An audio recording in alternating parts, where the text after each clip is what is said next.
Hi. Voidlings, I promised you this video a very long time ago, and it just took me forever to get around to it because I kept changing my mind on how I wanted to make it. Ultimately though, I decided to just go ahead and settle for a little bit of a shorter format. I do have a lot to say about this, but it's not terribly much. In fact, I'd be surprised if this video even makes it to 20 minutes. But I think it might actually be better that way because we can just focus on the info and that's it. But right, today the task is at hand, that which of we are now going to discuss the relics. Yes, Monster Hunter Rise had a thing called ruin relics. And basically they were just relics that were left around. Actually, I don't know if they're all called ruin. I might have to fact check myself on that one, but whatever. Anyway, we'll go ahead and read through each of the area's relics, and then I will go ahead and give you some thoughts between. Cool. Let's go. I guess this is the first time I made a video like this. I don't know what I'm doing. Dramatic transition goes here.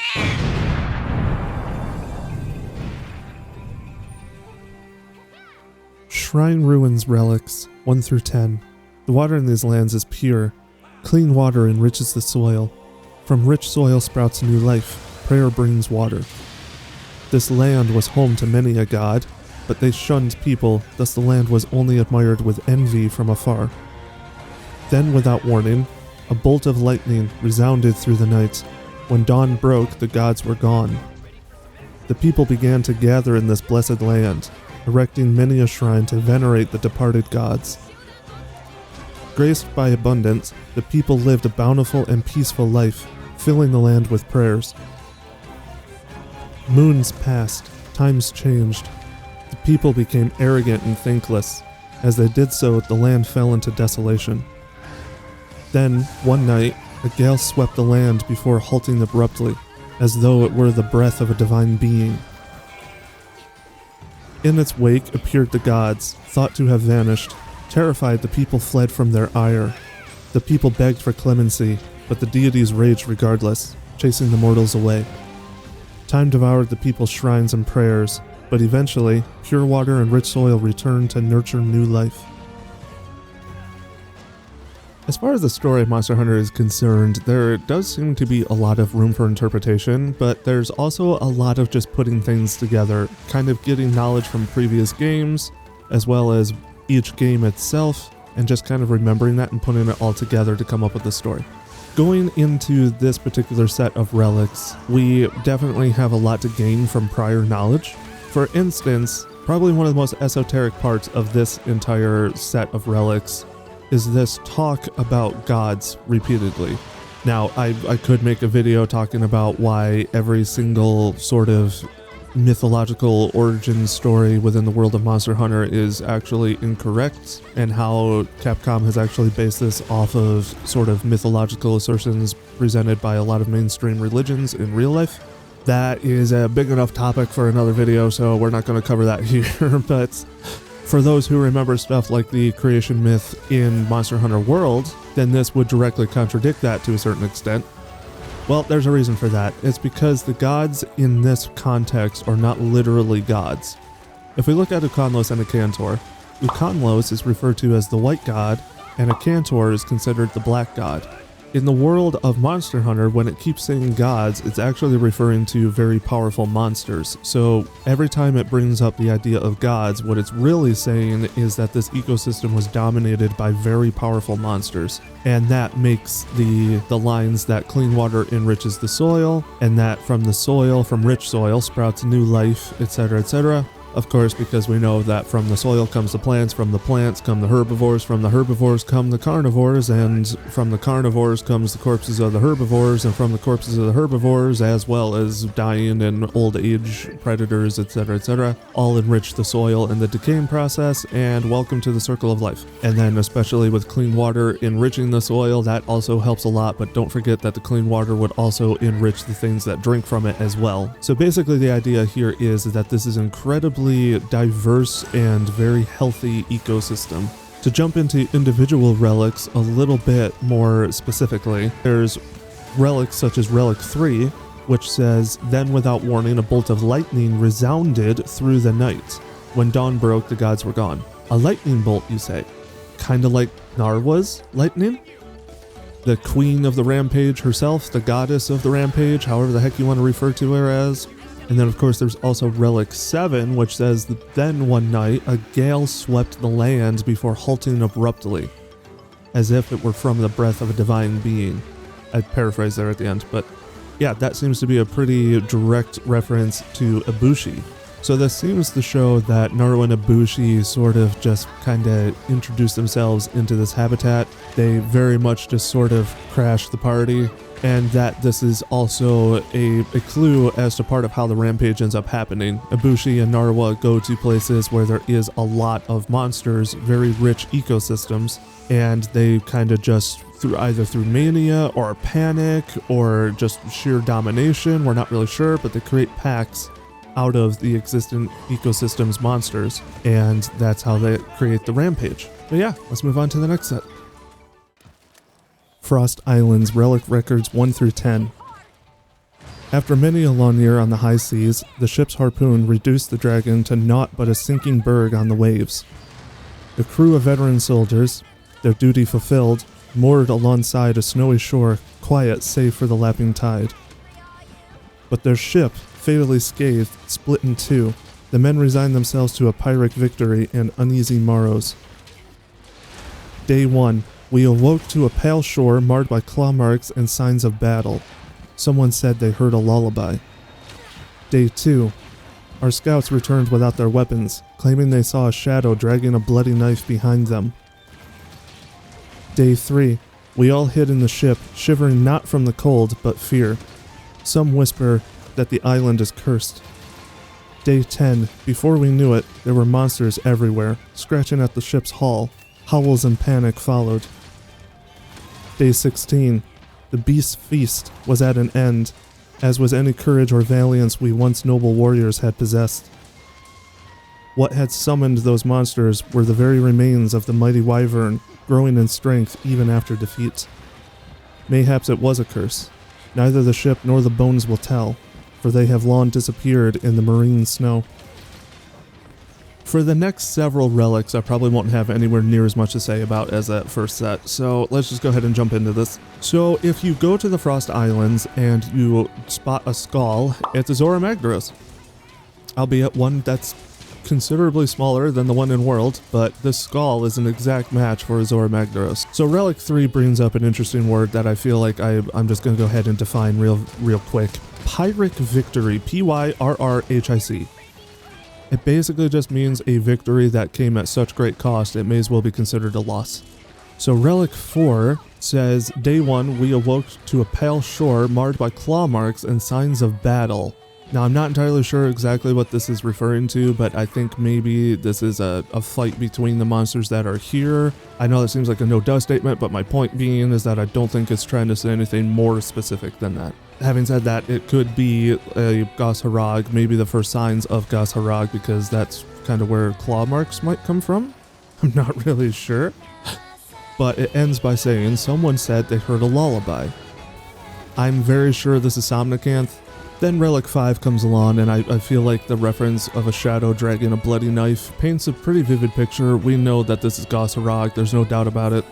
It is interesting though that it says, our scouts returned without their weapons.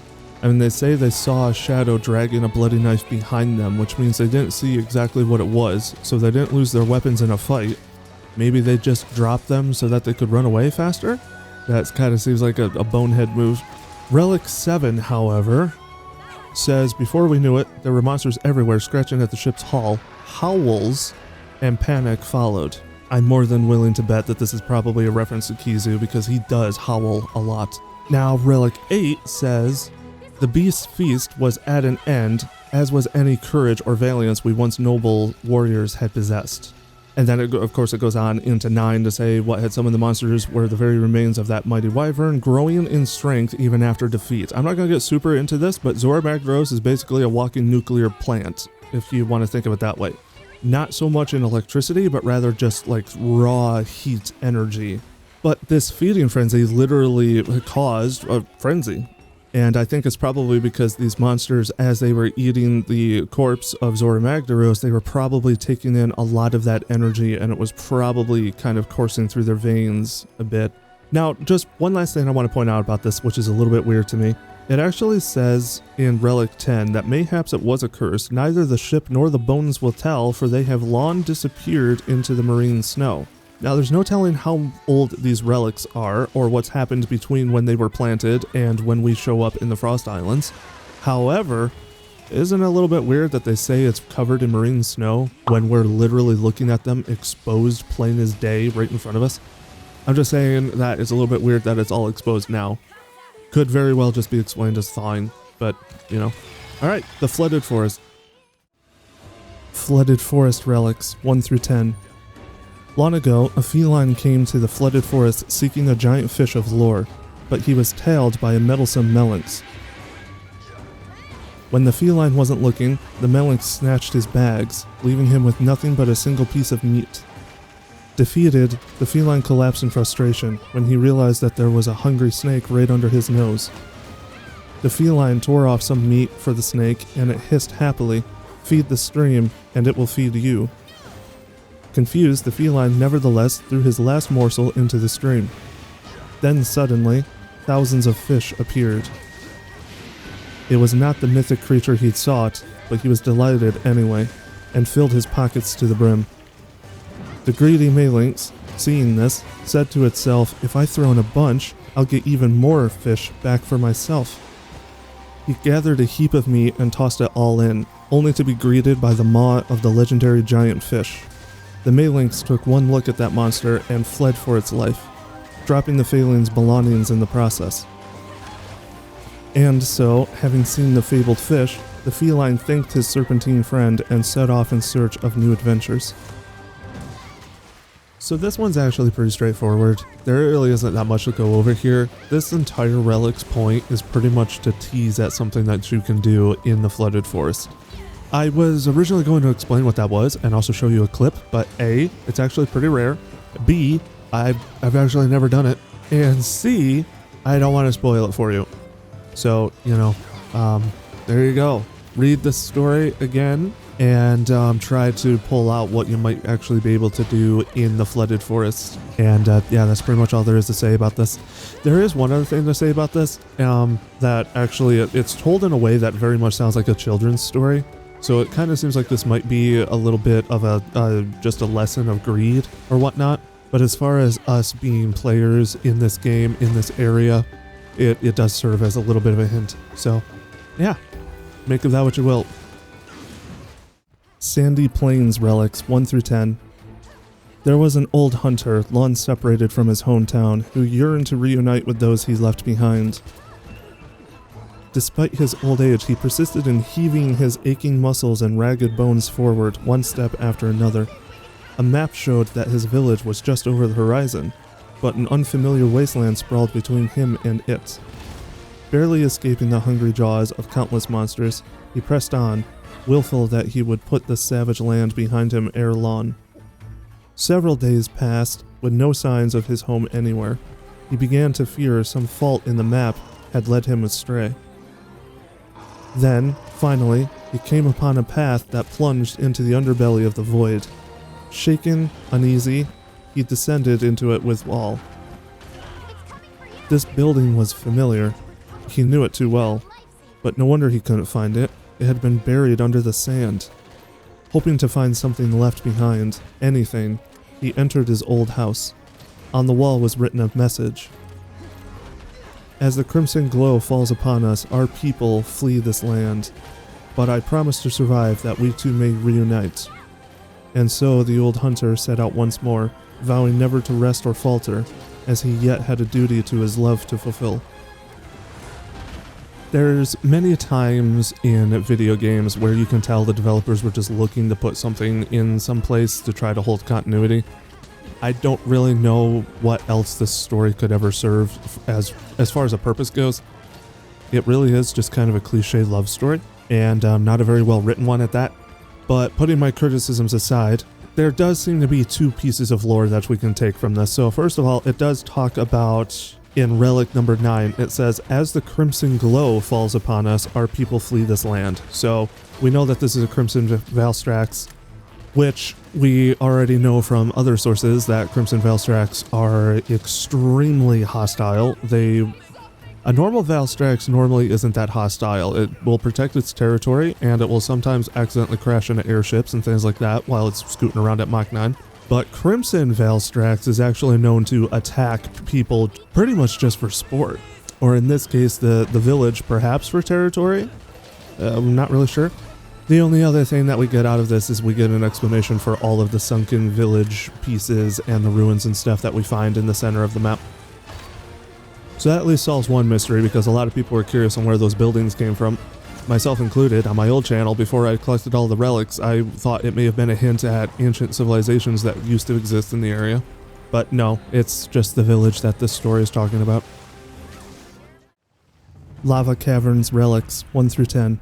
We soon embark on the first exploration of the lava caverns, a track beset by crag and fire, yet laced with greenery. Day 17. Botanic and zoological studies have yielded no insight into the biota's survival in such an environment. Out of the blue, I was knocked to the ground by a rumble from the earth. Mere volcanic activity, perhaps? Day 19. For every effect, there must be a cause. After a day of observation, I have identified a cycle in the tremors.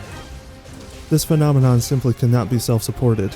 I hypothesize that it is the creation of someone or something. Day 38. The pulse intensifies. I must curb my passion and make ready to begin field work. The source awaits me. Day 39. We are in danger. All at once, monsters have appeared in droves. They are vicious. The camp is no longer safe. The hunters have advised me to vacate. Unfortunately, it seems I must abandon the investigation if I am to survive. The pulse and this anomaly may be related, but I have no way to corroborate that now. Further research is impossible. If someone out there could continue my research, venture into the beach cave, the answer should be there. Alright, so the final of the area-specific relics, the lava cavern relics, this pretty much just tells the story, or rather it's the log accounts of a researcher. They were drawn to this area because this particular ecosystem is extremely interesting. Like they said in the beginning of the first relic, it says, we soon embark on the first exploration of the lava caverns, a track to be set by crag and fire, yet laced with greenery. And it's right on the ocean, I might add. So this is just a very fascinating habitat, a very unique combination of let's just say biomes. There is something very fascinating about this, however, and it literally shows up right in Relic 2. It says, Botanic and zoological studies have yielded no insight into the biota's survival in such an environment. Meaning that this combination of environments should not exist within the same ecosystem. Then, of course, it's talking about the potentially mere volcanic activity that later on gets revealed to be pretty much the ancient serpent that is in the cave, and there's a reason why I don't call it Narwa. Unfortunately, for now, that's pretty much all I can say without spoiling what the next video is all about, because there might be more than just Narwa and Ibushi. But to finish this one up, at least as far as the lava cavern relics go, it pretty much just tells you exactly where to look. If you haven't met the thing that is very obvious of what I'm talking about, if you have met it, I'll try not to spoil it for people who haven't done this yet. Go to the cave on the beach, just walk in there, go into the big cavern, and look up. For now, let's go ahead and move on to the last set of relics, the Rampage relics, and we'll go ahead and talk about that a little bit. Rampage relics 1 through 10. We were raised in a peaceful village. The pure winds chased out evil, and the calm flames illuminated our path. But one night, a dark cloud descended, blotting out the sun, and we were beset by savage tempests and feral lightning. Recalling ancient tales of the calamity, we sang in supplication, "Fearsome gales, be still, we beg of you." For we face the terrible rampage, an eternal cycle of misfortune, that which flattens forests and scatters rivers. Tasked by the elder, we hunters stood fast, arms at the ready, spirits high, steel to fend off the calamity. And as the fury of the rampage fell upon us, our priestesses prayed, "Sacred flames, guide us in our time of need." But alas, our defenses fell. one after another, and then the Hellfire Beast attacked, sealing our defeat. Flames quenched and hopes dashed. I doubted if I was truly fit to carry the sword given to me by the Elder. Yet my pledge to restore the village became my guiding light. Our legacy was strong, and I was not alone. It is a burden that I now gladly bear. I shall lead this village and its people to a new refuge from the rampage. Okay, it's pretty obvious. This set of relics was written by Elder Fugen. We know this because he talks about the sword being handed down to him by the Elder, just as Elder Fugen hands the same sword down to us, and also at the end where he says that it is a burden that I now gladly bear. I shall lead this village and its people to a new refuge from the rampage. We know that this is Elder Fugen because that's literally his entire story. That's literally what all of base game Rise is about. Now, this will come up in a later video again, but there is something that I want to talk about here. It kind of seems like they put a lot of spiritual emphasis on flames of all things. It's also interesting that in Relic number 3, it says, recalling ancient tales of the calamity, we say in supplication, fearsome gales, be still, we beg of you. This is a reference to Ruin Relics 1 through 10. Also in Relic number 4, it references the rampage as an eternal cycle of misfortune. In Relic number 7, it says the Hellfire Beast attacked. That is Magna Malo, in case you needed any assurance on that. It's also worth mentioning that somewhere in this, the Elder, the one before Fugen, actually died in this encounter, hence how Elder Fugen at the end in Relic 9, it says, yet my pledge to restore this village became my guiding light. Our legacy was strong, and I was not alone. Relic 10, it is a burden that I now gladly bear. I shall lead this village and its people to a new refuge from the rampage. And we know this, by the way, because in Relic 5, it literally says, tasked by the Elder, we stood fast, arms at the ready, spirits high, steel to fend off the calamity. So we know between being ordered to fend off the calamity and the defeat at the calamity, the Elder is no longer around after the defeat. So yeah, it's sad. But that's it. That's all of them. That's all of the Relic records. That's as much of an explanation, as much expansion as I can get out of them. Let me know what you thought. Like and share the video if you enjoyed, subscribe if you want to see more. A huge shout out to our enchanters. Thank you guys so much for everything you do. Most of all though, I just hope that you have a great day, and I'll see you in the next video. See ya.